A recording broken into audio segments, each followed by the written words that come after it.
Depuis 2 mois, une centaine de salariés d'une entreprise lyonnaise se sont entraînés à écrire sans faute grâce au projet Voltaire sur Internet.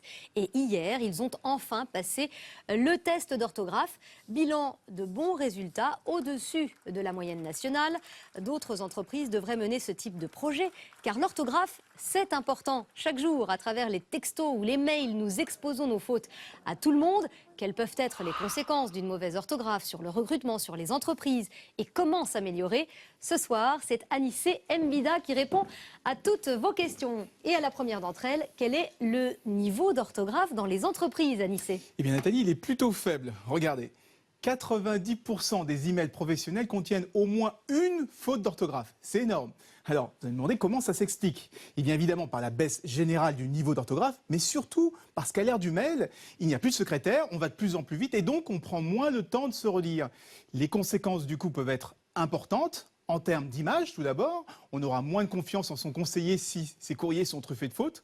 En termes économiques, ensuite, si on vend sur Internet, une page avec des fautes générera 2 fois moins de chiffre d'affaires. Et c'est d'autant plus dommage puisque la moitié des erreurs pourraient être corrigées avec une simple relecture.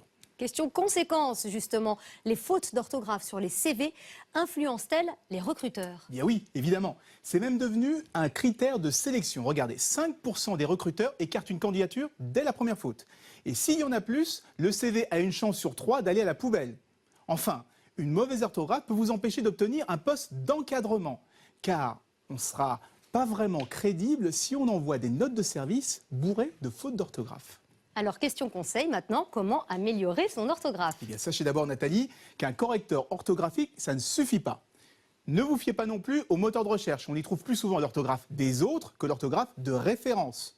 Pour vous aider, préférez plutôt les coachs. On peut faire appel à eux dans le cadre de son droit individuel à la formation, le fameux DIF.